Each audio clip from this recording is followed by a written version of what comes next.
Joseph Goodwin.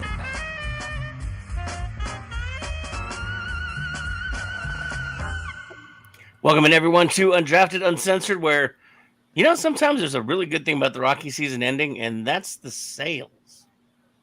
I see you full of the final edition of the City Connect. So I walked into the dry goods after I watched Charlie get his final base hit of his career, and I walk in and they have signs all around that City Connect jerseys, $99 or $99.99. I was like, Nice. I like me a City Connect. I think I can handle one more. And so I walk over to the rack, and they have the authentic ones, and they have the replicas.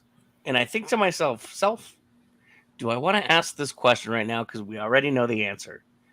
Is the $100 for the 130 originally priced, or the 225 originally priced? I still had to ask. So I went and asked, and the dude's like, yeah, I'm pretty sure it's just the replica ones. I'm like, I figured. So I go and I purchase a couple polos and a pair of shorts. They were buy two, get one item free. Again, I love a good deal. So I walk out of the store, and I forgot to go to the kiosk that they have with all the baseballs and the hats and jerseys and all that. I don't know why I go over there. Every time I go over there, I'm not going to buy anything. Yeah. Unless something really stands out. So they had Hartford Yard Goat jerseys. Oh, nice. And I was like, I could really go for a Yard Goat jersey, but those are City Connects right there. Those are player City Connects for $125. Oh, nice. And so I was like, okay, I'm buying one now. So, yep.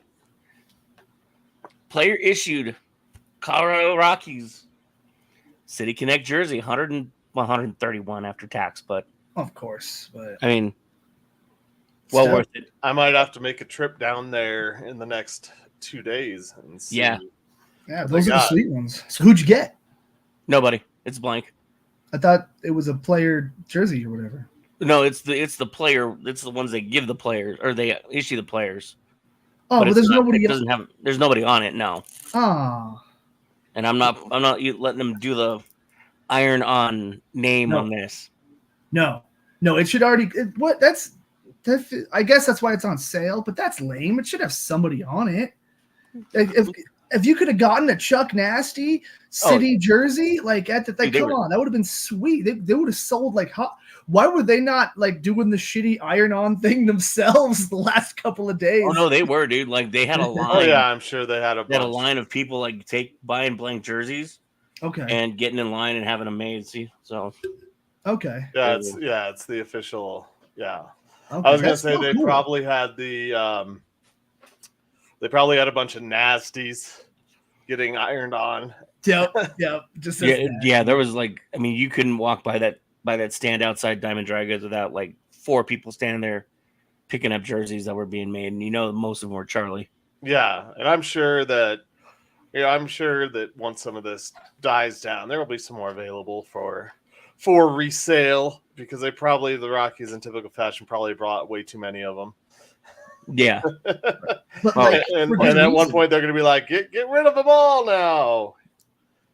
But honestly, is that not the best alternate jersey of honestly any of the local sports teams in a very long time? The Nuggets haven't had anything close. I guess the 70s Broncos ones are fantastic. Yeah.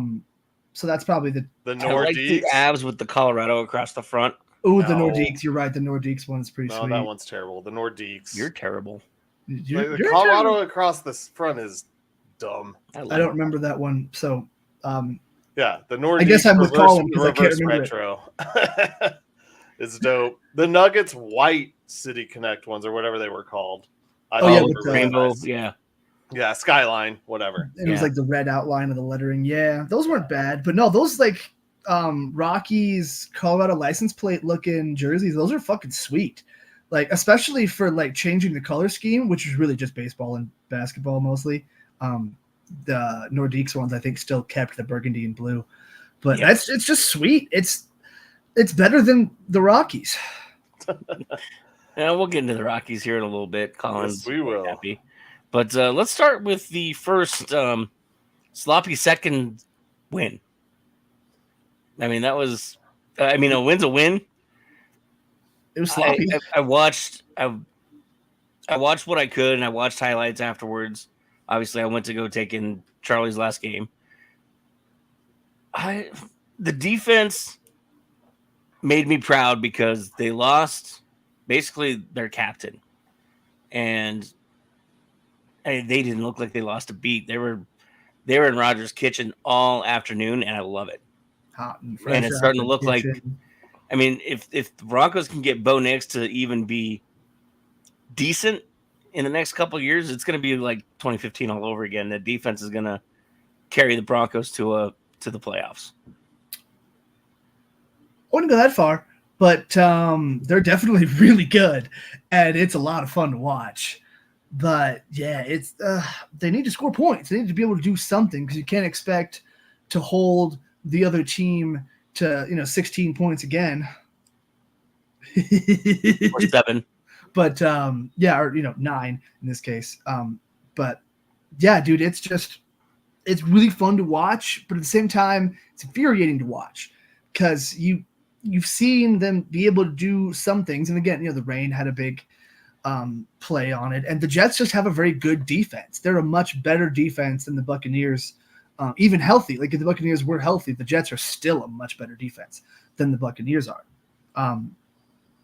So it's impressive that they were able to do anything against it, but at the same time, like, man, they've got to find ways to move the ball, and I'm going to keep praying for my guy Bidet.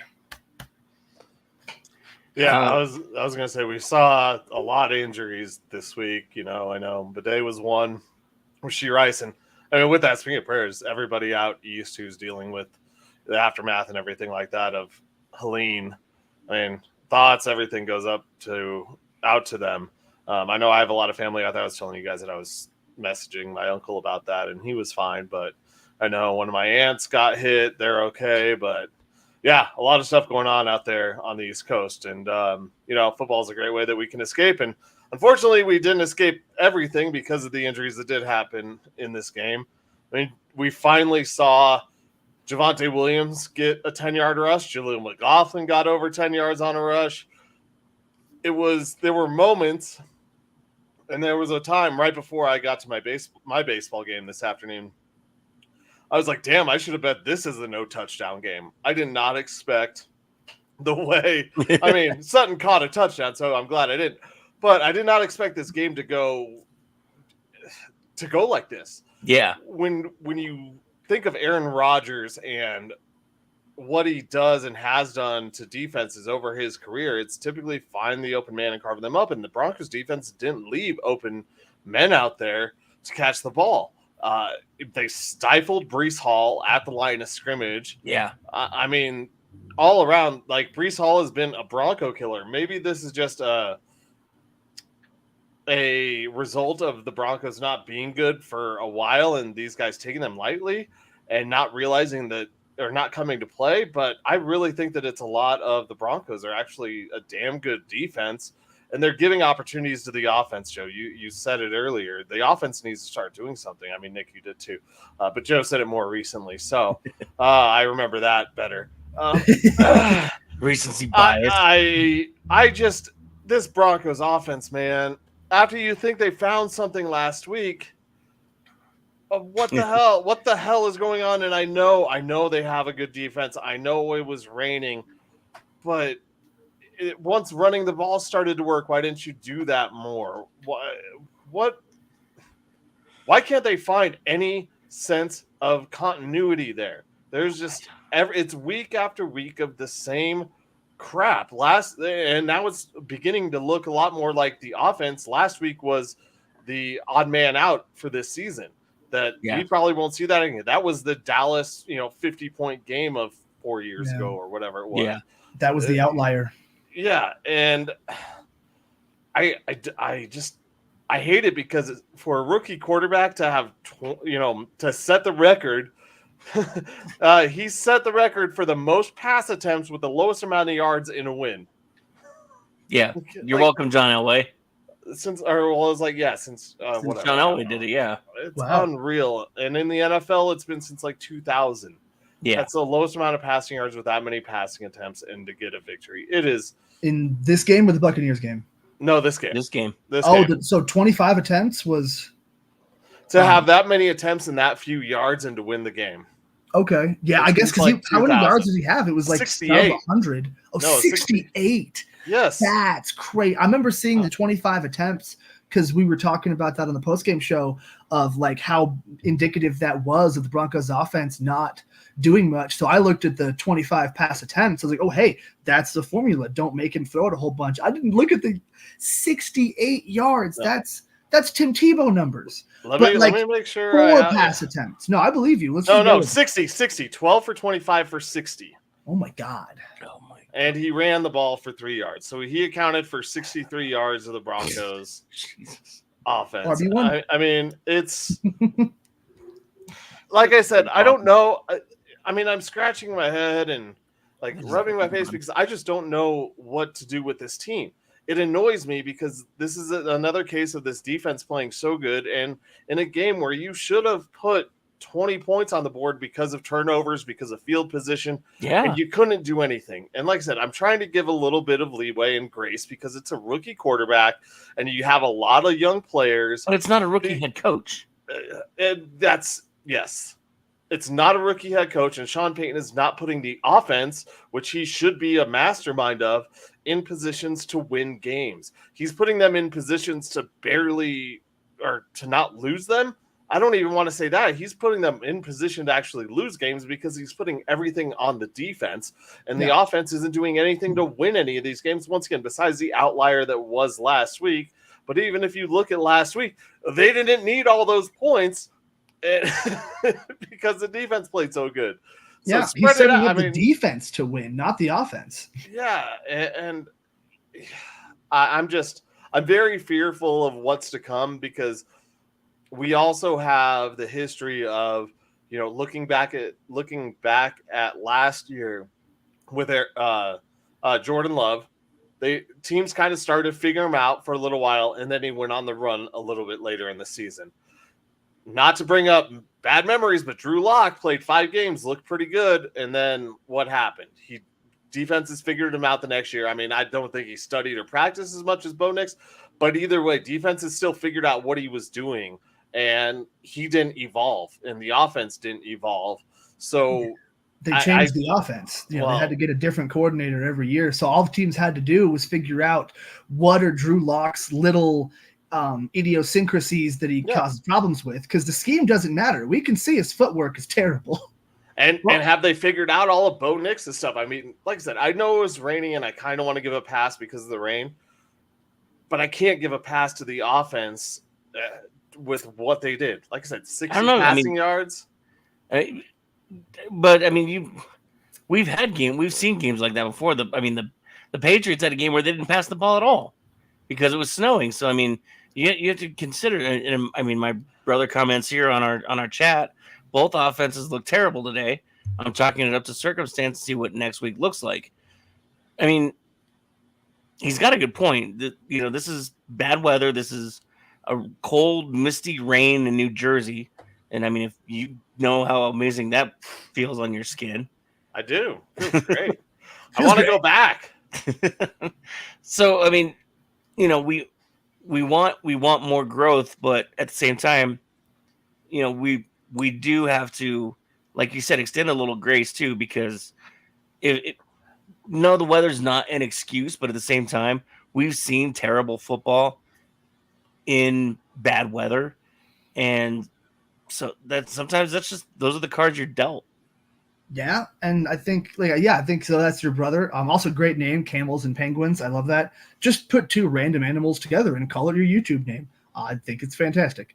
But I think the way they put it with circumstance, not just chalking it up to weather, not just one thing. It's kind of the combination of everything. It's the Jets defense is really fucking good. And it's the fact that nobody could really gain any footing the fact that the Broncos had injuries on the O-line, although shit, Palzewski, he looks better than Mike McFlinchy right now. So I'll take it. He costs a lot less too, but it just kind of seems like the perfect storm of stuff. And the offense, it hasn't moved well, even against the Buccaneers. It moved well, but that was also because they were going up against more subpar competition on the defensive line, and not having Antoine Winfield Jr. We could have had legacy versus legacy in Pat Surtain versus Antoine Winfield, battle of the early 2000s cornerbacks. But so the Broncos got very lucky that they could build confidence and momentum against Tampa Bay, and then they hit the wet brick wall that was the Jets defense, but it's also just kind of that game. So I wouldn't put, honestly, sadly, I don't know how much stock we can put in either of those games, because at the end of the day, there was a lot of situations that the Broncos were able to come out of the right side on. The ball bounced their way to an extent, and let's pray it happens again next week against the Raiders. I mean, Joe, you said, they built confidence in the last game, but then doesn't this take away your confidence in this game? Because, we could only do it against backups, but we still were able to move the ball. Oh, crap, it was bad weather. So now every bad weather game has to be 60 passing yards and 120. They didn't get 200 yards of total offense. But it wasn't just the weather. It was also the Jets defense. So, if you're going into a game where it's really bad and you're also going up against one of the best defenses in the NFL right now, then that's you're right. It probably will hurt their confidence to an extent. I feel like coming out with a win helps you almost put the blinders on to a lot of those mistakes, which can end up being a problem.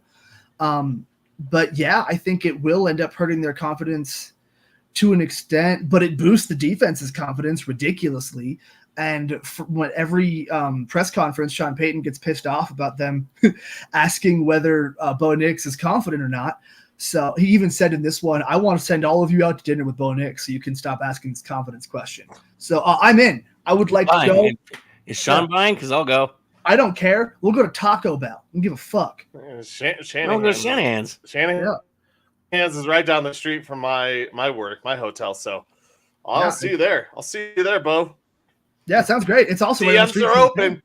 You can DM me anytime late at night, Sean. Instead of going out for sushi, just DM me about a dinner at Shanahan's. All right? Yeah, I'll bring the lattes. Let's get that cut for later with no context. Absolutely not, Sean. You can DM me all you want. Ooh, yes, let's tap the brakes there, guy. Just sliding into them hands. Real quick, Beatty. Last I checked, it was about 2 hours ago, and that was about an hour ago. Beatty does have feeling in all his extremities. No confirmation on if he's coming back to Denver tonight with the team. I would assume probably not. So he'll probably be back in Denver in the next couple days. Yeah, Peyton took issue with a reporter asking him about that, if Beatty was going to make it on the plane, and he's like, no, I don't talk about injuries. He was kind of getting, and you could hear, I actually saved the clip of them just kind of going back and forth in case they wanted to use it at the station, because it was just awkward. It was Troy Rank, I'm pretty sure, or Kliss, but it was like, I just want to find out if he's going to go on the plane with you or not. And then Peyton's like, I don't want to talk about injuries at all. So there seems to be some testiness around that. So I'm just no, that's Sean Payton. Yeah, it's also I think that's a lot of coaches. You get a guy carted off the field, and you don't want to say anything, because who knows if, probably his family knows because he's a rookie and they're probably watching every game. Yeah. But you still don't want to say anything if everyone hasn't been notified. Yeah. I don't blame him in a post game for having that response. Well, he's probably not going to know anything anyway. He probably hasn't had time to sit down and that's probably true. Get info from whatever PR rep is at whatever hospital with him. I don't know. I think it's kind of like, it's a fair question, but it's also a fair answer, in my opinion. Yeah. Yeah. I mean, you're going to get a short answer. Yeah, because how many? When I think about it, how many people were asking the coaches of either Buffalo or Cincinnati 2 years ago about DeMar, like in their press conferences, is DeMar going home with you guys? I mean, I know it's a little bit different. They had the ambulance come out and everything, but he was still on a bodyboard, not moving. Not really moving. I mean, but there was also CPR involved in that too. Yeah, to be fair, I think in that game, we all knew he wasn't going home on the plane. He was staying in the hospital for a while. Yeah. But I'm sure there was still plenty of DeMar Hamlin-related questions. But also, I don't remember, did they do a post-game press? Because the game got postponed. Did they do a press conference? Or did everyone just try to get to the hospital? Because Stephon Diggs had to get like an Uber to get down to the hospital. They kind of did, but it was just a quick I'm not going to answer a whole lot of questions because I want to go be with my player. Yeah, okay, that makes sense. Yeah. So I like I said, and they probably were like, any update? No. I said, let's go. Yeah, so I don't, like I said, I don't have a big thing against that. I can understand that moment and not wanting to go over, because like I said, maybe there is something and people weren't able to get informed of what happened. Yeah, that's it's just, well, you don't want to blindside anybody with information either, and we've seen or give wrong information. Yeah, and we've seen it before on both sides where either bad information comes out or you notify people too soon, and it has a dramatic effect on somebody's family. So, it's better to just not say anything at that point. Yeah, that's why we have HIPAA laws. Well, I mean, that's what Sean Payne should have said. I don't know. Yeah. Ask I'm not going to violate his HIPAA rights. Yeah. Yeah. So speaking of, not answering anything, do you think anybody listened to us on Saturday? Probably. I don't know. I feel like we Colin and I, we told everybody. Not me. This is, well, we know you don't participate, so this is one of those times. Throw money down on the Buffs. Totally worth it. Yeah. I mean, me and you. I know. Me and you both hit both. I mean, hitting the spread and the just the straight up win money line, and you got it at 450. I had it at 425. I mean, still either way, it's a nice. It didn't matter. Just for the I had a boost for both of them. I had a boost. Oh, you had a boost? That's how you got it at 450? Damn. Yeah. I probably had one and I didn't see it. Mine was in Fanatics, so I just signed up for it. Oh, is Trubisky in? Oh man. Uh-oh. Mitchie Tribs? So stupid. Oh, everybody's favorite backup. Well, man, put Josh Allen in to run it in from the 1 yard line. God damn it! I almost had a really huge from the 1 yard line too. See, that's what happens. It doesn't matter. I don't care if Trubisky can do it. It needs to be Josh damn Allen. Oh my god! And if Saquon Barkley had gotten a touchdown today, those would have been even bigger. Like that would have been like $3,000. Jeez, that sounds good. That was the only thing I missed was Saquon Barkley. Yeah, I saw that. 9 leg, I think it was. Yeah, whatever. Nobody was listening to us about the Buffs, and there is that just momentum that you can't replicate. You can't gauge it how much is going to play into the game. But me and you, Nick, I guess had the feeling that they were going to go into this game as big dogs and feel really slighted by that, unlike how they went into Oregon last year. And that was my worry. But when it's after the start of the game, it was like, okay, they're ready. They're ready. They're ready like, to go. This is it. Yeah. Well, I mean, I took it the same time you did when we were still recording the show. But you had a feeling, especially when Prime said that they were going to fly out a day earlier to beat the storm. And so you're staying in a hotel. I mean, we've all stayed in hotels. When you do that, your focus is solely on whatever you're doing wherever you are. So like, rain. If you go on vacation and you're staying in the hotel, you're focused on the vacation and nothing else and looking outside at the rain. See, that's your problem right there. Rain. Meteorologist? I mean, we had rain in both of these games. That's why the title of it is Rain, Don't Go Away. Because, I mean, maybe that's just a winning formula. I mean, the Broncos and the Buffs need to play in the rain. Hey, it doesn't Rain take team. me to Last win, week, the Colin. rain for the Buffs. If it works, it works. Yeah. So what's the weather like? Is there any rain in December coming? I was thoroughly impressed with. I was thoroughly snow. I was thoroughly impressed with the Buffs this weekend. That was dominant. It really was. That was a good all-around game. I was gonna get on and make another bet after they scored that first touchdown, and then UCF came back and tied it up. I was like, oh, maybe the line is still like pretty big for the Buffs to lose this game, and it wasn't. I was hoping that once UCF came back and tied it up, that it was going to be okay. The Buffs are going to lose this game. There's UCF, and they're not going to do anything. But I think the bookmaker saw the fact that the Buffs were ready for this game. And they were still dogs at that point, but it was only like plus 175. So not even worth it. I mean, not that it wasn't worth it, but if they did get blown out, it would just been doubling down on a possible loss. So it was – the defense played good. Travis Hunter played great again. His Heisman pose. Woo! Man, he gets that pick and goes to the end zone. That is, I mean, that's going to be sent to every single Heisman voter. It probably already has been sent out. It probably got sent out Saturday night before those guys were on the plane back to Colorado because that was golden. It was picture perfect.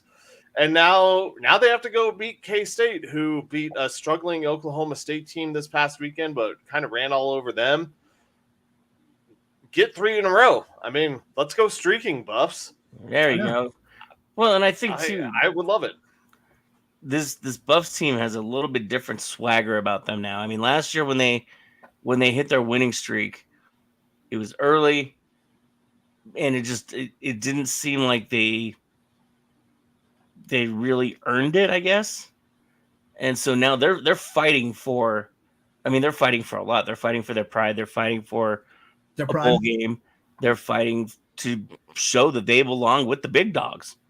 And I mean, I'm kind of irritated that it took moving to play different teams that are much better for you to show us the better version of yourself. But like, keep bringing that team out.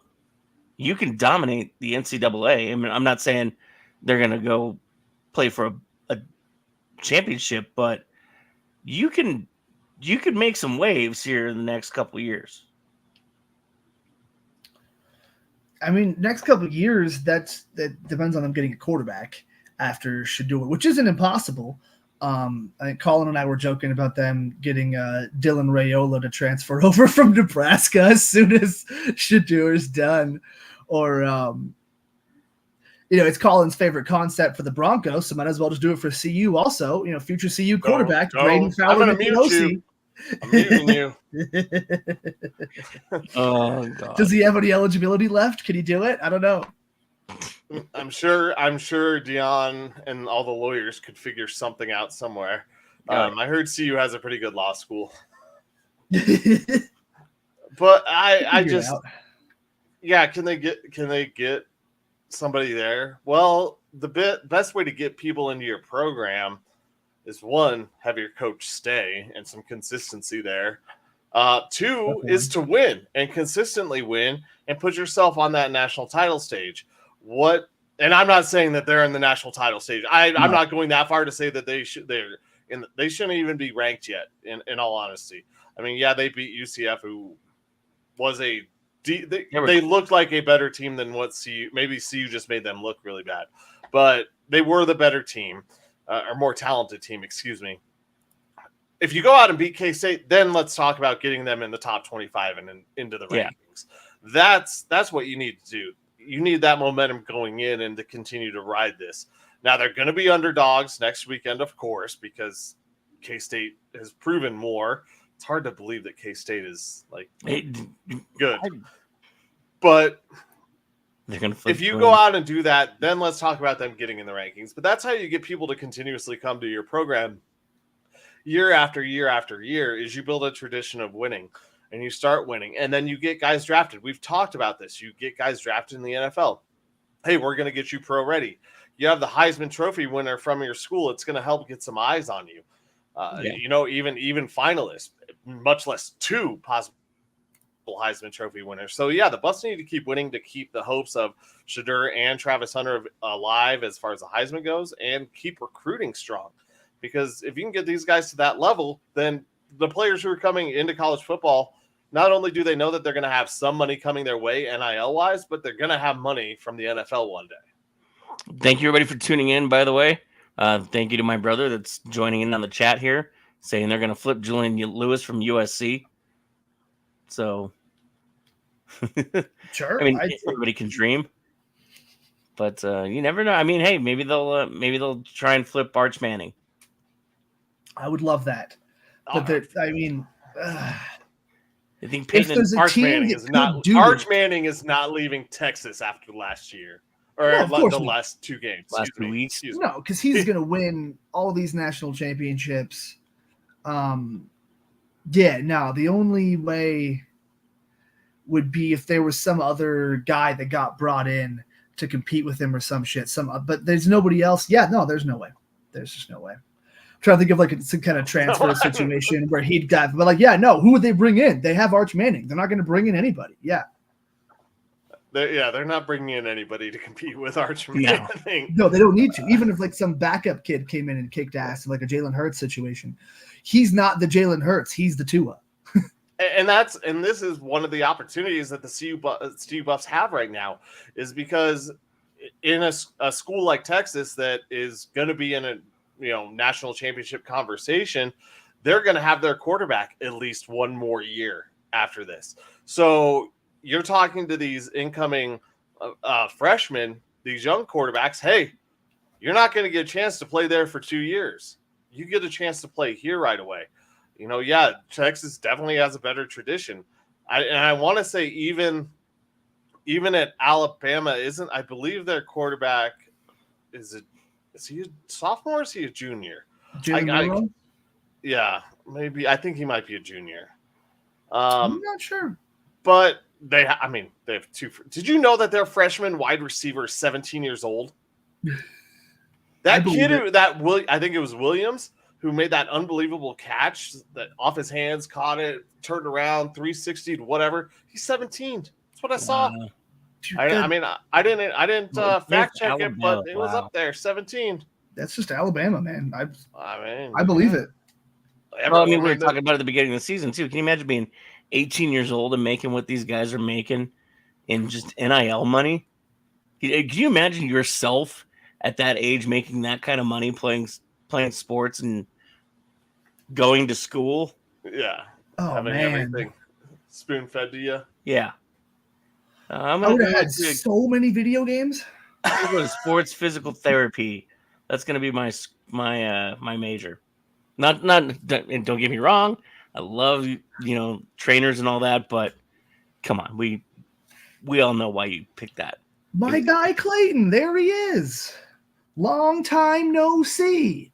But yeah, no, thinking like when I was 18, I didn't I was into sports, but I didn't even enjoy a lot of the same things I enjoy today. Like I couldn't even say, man, I would have bought so many Yu-Gi-Oh cards. No, I hadn't even gotten back into Yu-Gi-Oh then. I don't even know what the fuck I'd have spent that money on. I guess a car? That's stupid. Who needs a car? Yeah, you're 18. Who cares? Yeah, I would have got the GTO from Triple X.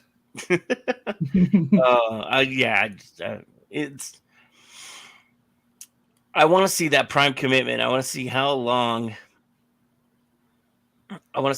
he really sticks around here, because I'm not trying to take away from Prime, but I have a hard time believing he's sticking around much longer than maybe next year at the most. I think it's trending more and more that he sticks around just because of the success. I think if they kept losing and kept just fucking shit up and everyone kept talking shit, and the Paul Feinbaums of the world, and would get proven right. Especially, I don't know if Dion would be willing to endure all of that. I think he would potentially just take out and be like, "Fuck it, y'all don't want me here anyway, so why would I stick around?" I could even see CU moving on from him because they don't have an option. They're not winning. They're not bringing stuff in. Like, what's going on? But he's kind of proving himself right now. And I think he wants to keep doing it. He wants to prove that he can do it without his kids, I think. Well, I highly doubt that Deion Sanders is saying fuck it. I'm betting against that. So we can go ahead and nip that one in the butt. He's like, love it. I think that if he does make a commitment to stay, he is staying for multiple years, not just one, because I think he understands that, especially after a season like last year, they weren't ready, and it took him a while to get some of these guys acclimated to playing in this conference at this level. And I believe he understands a little bit better what it takes to win at this level of college football in comparison to Jackson State. Nothing wrong with Jackson State and what he did there, but it takes a little bit more. So I say he would stay a few more years, probably 3, to get a incoming freshman class, at least to a draft. That would be my guess, unless he just cuts all the media off and pisses everyone off at some point, and then forced out. But I would say never. I would say that if he does stay after this year and the kids are gone, they're in the NFL. One's in the NFL. That he's staying for a few more years. But his daughter is also still there. She's only a sophomore, I believe. Yeah. Last year was her freshman year. So yeah. So he, 2 years I think is kind of a minimum, but I think he would stay 3 years through this next round of at least incoming freshmen. That's my gut feeling. Maybe it's just his daughter staying there and it's only 2 years, but I think that what he preaches as far as being a father figure, he would want to at least follow through with another recruiting class after his kids to show people that he can do it and, stroke that ego. As much of a pain in the ass as he can be, he is a man that is very particular about making sure he maintains his word. And I think if he says he's not going to go anywhere for a couple of years, then I think he'll commit to that, just because, again, he wants to make sure they honor, or he honors his word. Yeah, he wants to show that he's been right the whole time. That's probably more of what it is than anything else. Yeah, learning and growing are not important things. I was right the whole time. Look at that. We got some chat going. Yeah. We got some audience participation. I like that. Clayton, welcome back. I wouldn't go that far as a no-fly zone part 2 yet. Let that kind of grow itself a little bit more. I know it's exciting, but let's water those plants a little bit more first. Yeah, it's at best limited airspace. Yes. You've entered restricted airspace. And Matt, I swear to God, I thought for a minute there you were saying shalom. And I was going to ask why you were speaking Hebrew. Shalom. Shabbat. Yep. Yes. No, there's all my history of working in synagogues from being a kid. Manischewitz and Shabbat Shalom. Hey, good for you. I understood none of that. I don't know what it means besides Manischewitz is wine. That's all. Hey, I do speak potato pancake though. Latke. Yeah, latke. Okay. Oh, love me a good latke. I had a teacher in middle school who was Jewish, and he brought in latkes one day for, I don't remember what Jewish holiday it was. And man, let me tell you, latkes. He didn't. A dollop of sour cream on there. Yep. Yeah, he didn't have any left for the rest of the classes. Like we were his second period, and we ate like most. I think he had like 3 left. We're like, that's awesome. Don't care. No remorse. No. No rumors. 209 total yards for Derrick Henry tonight, huh? 2 tutties. He's pretty good. So I meant to ask this. We talked about it when we did the victory formation. How I wasn't sure if the Ravens are real. I don't like Birds aren't the real. first part of the season because I don't know who's real and who's not. I don't know who's real anymore. I don't know who's just playing a good role right now. I mean, without the preseason to really judge these teams, I don't like it. Yeah, I mean, it's pretty clear that the Ravens, the Eagles, the Cardinals, Falcons, Yeah. They're all not real because they're birds. Yes. Yes. But yeah, you're right, kind of right. Like Buffalo was touted as the best team in the league, and I didn't buy that. And that was a storyline coming out from before this game, how the Ravens players weren't buying it. Buffalo was the best team in the league. Like they're one of the best teams that had an undefeated record, but there's too many holes in that offense and defense, honestly. Yeah, I don't know. Crazy. I think, this season has been more unpredictable than others in the past. Yeah. There's always like one or two teams out there that don't meet expectations and fall flat on their face early on. And then there's always the one or two that kind of surprise you. I mean, look at Houston last year, and even the Jacksonville Jaguars last year, who started the season off really great and then fell flat on their face at the end of the year, which you didn't quite expect to happen. But this year it's been way more of, the Cincinnati Bengals suck. Well, the Houston Texans Washington suck. Commanders are good. The Texans suck. The Jaguars suck. I mean, the damn Giants almost had 2 wins. Pittsburgh was undefeated until this week. Like, the Vikings are still undefeated. Yeah. And they were supposed to have a rookie quarterback. The Panthers got to win technically before the Broncos. Wow. The Colts are bad. The Steelers were 3-0, yeah, until this week. The Bears have won their 3rd game, I think. Yeah, right? 3rd game. Yeah. Yeah. It's just I don't know. I mean, I really don't. And then you have, like I said, the upsets that have happened. Baltimore loses in a weird way. The Chiefs barely beat the Chargers. It's been for you. Bless you. Whew. I could not. I could not mute. That's okay. During our victory formation, nice. I had a hard time believing in Baltimore because the only team they beat was a Cowboys team that had done absolutely nothing in the offseason. Yeah. Hell, you could probably put the Broncos in front of the Cowboys at this point, and the Broncos would probably walk out with a win.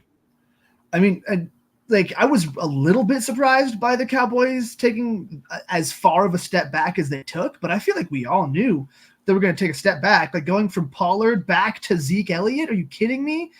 And losing Dan Quinn is a much bigger loss than I think anybody is willing to admit. Like that defense does not even look close to the same. And it's pretty much the same guys as far as I can remember. There might be one or two that they lost their cornerbacks. They lost 2 cornerbacks to injuries in the preseason. Okay, but they still have Trayvon Diggs, right? No, Diggs is out. Diggs is out. Okay, yeah. So then maybe it is a combination of personnel and the coach, but I feel like the coach could have covered up some of those personnel losses too. So I'm just like, man, that loss of Dan Quinn I think was bigger than we expected. But yeah, losing your cornerbacks also makes it pretty hard to stop the pass. Yeah, Diggs had an ACL injury. Or no. I thought he had an ACL injury last year. Is he just still? Maybe he's not back from the ACL. That could just be it. Yeah, I can't. I'm trying to. Because Chubb's still not back from his ACL. Hawkinson's not back from his, so that makes sense. He's just still out with the same ACL tear. It's too bad because the Cowboys was that defense. Like everybody in fantasy, they were overdrafting that. That was the defense to take. If you were in a fantasy draft and someone took a defense before the second to last pick, it was probably the Cowboys.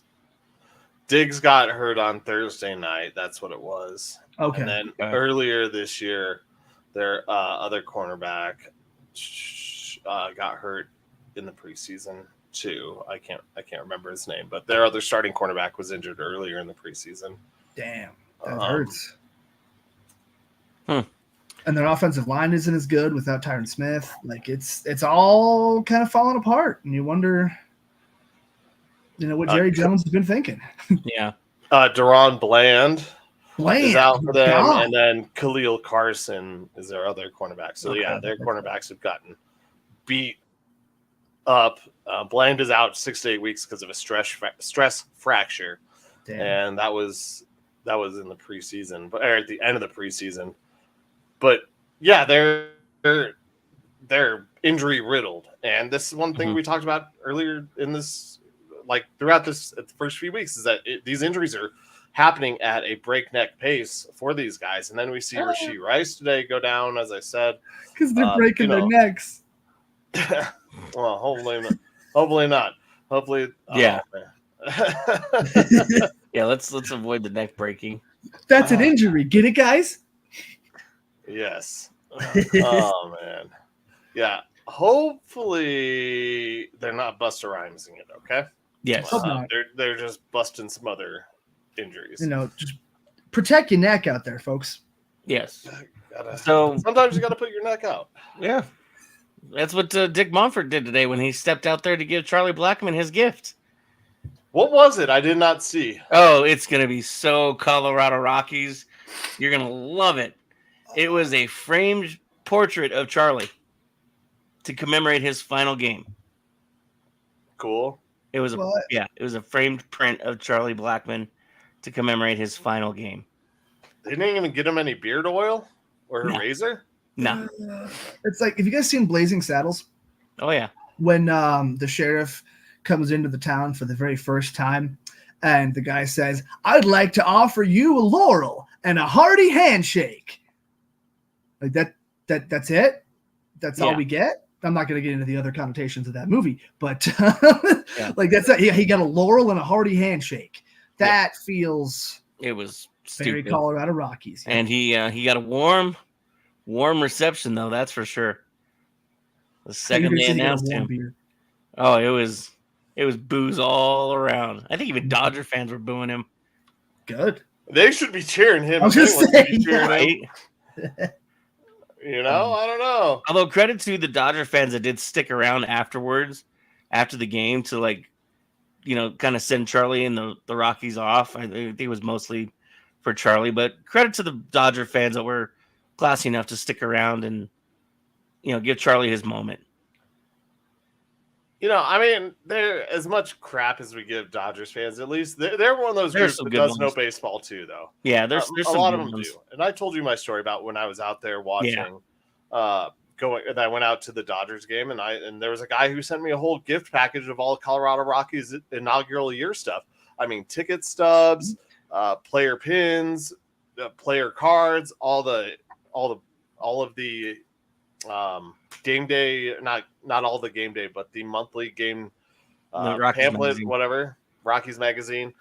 And so, like Dodgers fans, they can be loud and obnoxious, but a lot of them do know baseball too. Yeah. And because they're a historic franchise. So yeah, most of them understand and respect the game enough to know that a guy that they've seen playing against them for 14 years, I mean, they're probably cheering because he's finally gone, because he's killed the Dodgers sometimes too. But it's it's cool to know that they were there and hanging out. Yeah, I appreciated it. And all attention turns to the Mets and the Braves tomorrow. We still have 3 teams that need to settle 2 wildcard spots. And the Mets will travel to Atlanta to play a doubleheader tomorrow. I'm kind of excited to watch those 2 games. That's going to be crazy. You know what, Nick? What's that, Colin? I'm really glad you're excited to watch those games, because I'm even more excited to pick them. This is the victory formation. All right, boys, here we go. Best play in football. 6 right tight diamond victory on 1. Break. Okay, 3, 2, 1, let's jam. The Pick'em segment, proving that Colin Zanker is the most humble man in the history of time. least, featuring Nick Archuleta wishing he was somewhere else. Now, And Joe Goodwin just kind of winging it. This is the victory formation, and yes, one or two of the teams could possibly be standing on top after tomorrow in the Mets and Braves that Nick was saying. Nick, before we get into the pick'em, but why are you excited to watch these two games? because it's like game 163 all over again. Only it's going to be 161 and 162. But you know the Mets and the Braves are both going to come out. They're going to throw everything they have because you got to make the dance before you can worry about putting your lineup together for the dance. And by the way, speaking of dance, it was the final dance today. I want to give congratulations to Joe Castiglione, the longtime voice of the Boston Red Sox, signed off for the final time today. So two Northeast teams with very storied broadcasters have retired this year. Joe Castiglione and John Sterling. Wow. Who is actually going to do the playoffs for the Yankees. Well, that's cool. That's cool that he's So it's nice to hear John Sterling back. So it's to get those in there real quick. I know. We had to get into the victory formation because, like I said, we are picking these games. So, Nick, with that being said, in this victory formation, we're gonna have to recap these last three games that we chose. Well, things did not go well for one of us, going 0-3. I feel like Things went okay for the other one of us, went 2-1 or 1-2. But there's three. Things went better for the third person, going 2-1. Let's talk about who won what.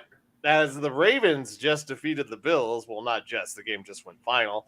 I was the only one to choose that one correctly, so Ravens were favored at -135, so I won 17-41 on that.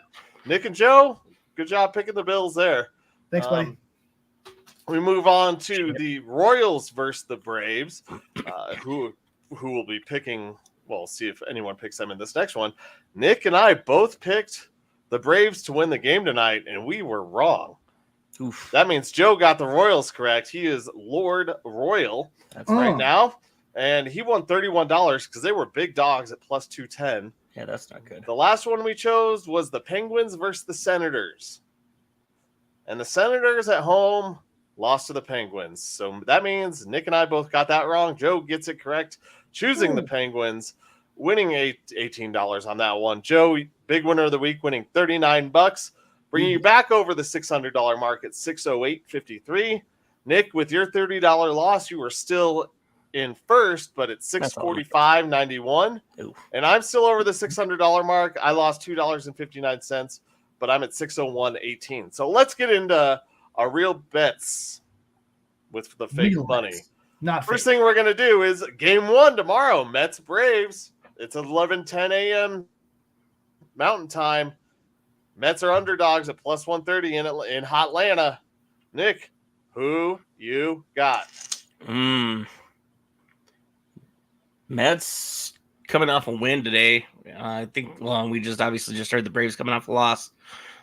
Mets have a lot more to fight for. I think the Mets take the first one. The Bravos take the second one. Well, damn it, Nick. We're not on to the second one yet. So why don't you just hold your horses? Yeah, we're not at Cincinnati yet. All right, Joe, who you got in game one? We're on to Cincinnati. I will take Grimace. Oh no. We're sweeping the Mets in game one. Well, all right. Well, let's just move on first. Let's move on to Thursday or Monday Night Football, game one. Dolphins versus the Seahawks. Dolphins versus the Titans. Excuse me. Oh, Dolphins, Seahawks. That's a big difference. Dolphins versus the Titans. Dolphins are still favorites at -145. Titans at +125. Looks like Tyler Huntley is in the saddle for the Dolphins, and Mr. Mailman is still doing something in Tennessee. Hopefully he's in Miami. But Joe, who you got? Fuck. Can I go with neither? I would sure. Joe loses $10. Joe loses $10. I'll take the tie. Thanks. Let's go. I hate all of this, Titans. Joe is taking the Titans. I am struggling with this whole thing too because this game does suck, but I'm just going to go with the home team Dolphins and hoping they make less mistakes than the Titans do. Nick, who you got? You took the words right out of my mouth. What is going on with your mic, Nick? I don't know. I said I'm agreeing with you. Okay. That's what was wrong. Nick agreed. Might cut out. Agreeing with Colin. I was like, damn it, he said everything I was going to say. Okay, you were cutting in and out, right, Joe, or is it just me? It was quiet. He may have just turned away from the mic because sometimes that's all it takes. But yeah, it was quiet. Okay. I'm glad it wasn't just My me. bad. Well, let's move on to the second Monday Night Football game. By the way, are we a fan of this or not? Yes. Because now we don't have to watch the Titans Dolphins. I think that's the only reason why is if the first one's bad, I at least have a second chance because my only other option until hockey and basketball start is wrestling. Okay. I was gonna say we haven't revived the lose bad yet this year. I was like, that's a perfect game, but we're already picking it. So no, we will discuss. Don't worry, we'll get there. All right, we do have the second Monday Night Football game: Seahawks versus Lions. This one's in Detroit. Seahawks. I mean, Geno Smith looking pretty good. Drew Lock starting. Oh no, never mind. Sorry, wrong team. Sorry. Never mind. I'm a year behind. That's true. I'm a year behind. He's he won't in New be York. in this game. He will be starting eventually. I mean, I don't know if the Giants keep playing well. He might not be. But the Lions at home. Lock is the starter. It looks like Kenneth Walker is back in the saddle. Well, back in the saddle again. I use the same thing twice. Bad on me. You can ride a Seahawk with the saddle. Probably. The Seahawks have Kenneth Walker back. The Lions, it looks like Sam Laporta is playing. Yep. Their offensive line, I think they still have their one injury. But either way, it's in Detroit, and I am taking the Lions. Nick, who you got? I'm going to throw the dice for the Seahawks. Nick is going with the Seahawks, his favorite team in the Pacific Northwest. We've all Joe! heard him say that, yes. Well, unlike Nick, I don't consider myself a Seahawks fan. So I'll take the Lions. Now we'll move on to game 2 of baseball since Nick already picked the Braves. So, Joe, who you got in game 2 of Mets Braves? I was going to say, who's playing? So it's like they just happened to play a series at the end of It's a doubleheader. They had to fix a rain out from the hurricane. Oh, okay, that makes a lot more sense.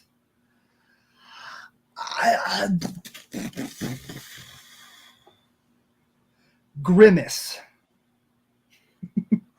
He's taking The Metropolitan. the Mets. And you know what? I think it. the Mets sweep this also, and the Arizona Diamondbacks get into the playoffs. Thank you to the Braves losing 3 straight to wrap up the season. I don't think the Braves can do that, but you do you.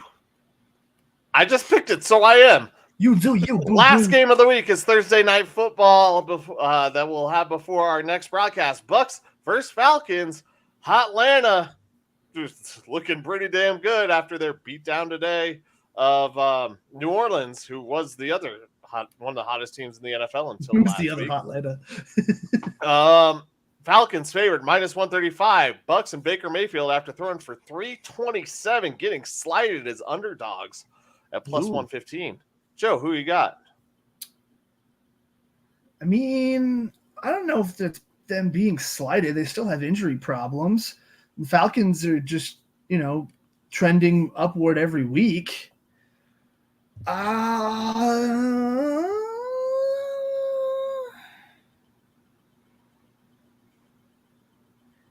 Tampa.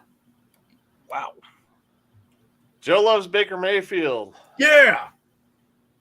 I need Drake London to do something, so give me the Falcons. I have no more damn wide receivers. Damn it, Bobby. Don't ask me to trade. Ask Joe how that worked out. Gosh, dang it, bummer. Nick, who you got? Dirty Birds. Dirty Birds. Oh, look, does like birds. He does like birds. Well, speaking of birds, let's go feed the ducks and wrap this thing up. All right. Well, thank you everybody for tuning in. Again, thank you everybody we have audience participation tonight. Jeez. All of a sudden we get to the end, none of us can talk. Yeah, thanks everybody for tuning in. Thank you, Michael Spillin and everybody over at e5280sports.com for hosting us, and to our wonderful sponsor, Pikes Peak Sports Cards. Check them out. They got some good deals going on. They got a show coming up, I believe, as well. And it's the best time of year. It's October, which means playoff baseball, hockey. It's one day to my birthday, and that's the best time of year. Sure. It's 2 hours. I get no benefit out of it. 2 hours, 15 minutes. I get no benefit out of it, so, you know. I'll give you something to unwrap. Colin's got a present for you. You heard of Lorena Bobbitt? I got the knife collection to take care of you. Thank you, everybody, for tuning in. For Colin Zanker and Joe Goodwin, I'm Nick Archuleta. Before we go really off the rails, this is Undrafted Uncensored. Tune in next time when we continue to talk sports. Love you guys. Bye. There was Thanks, never everybody. Stay safe. Charlie Blackmon.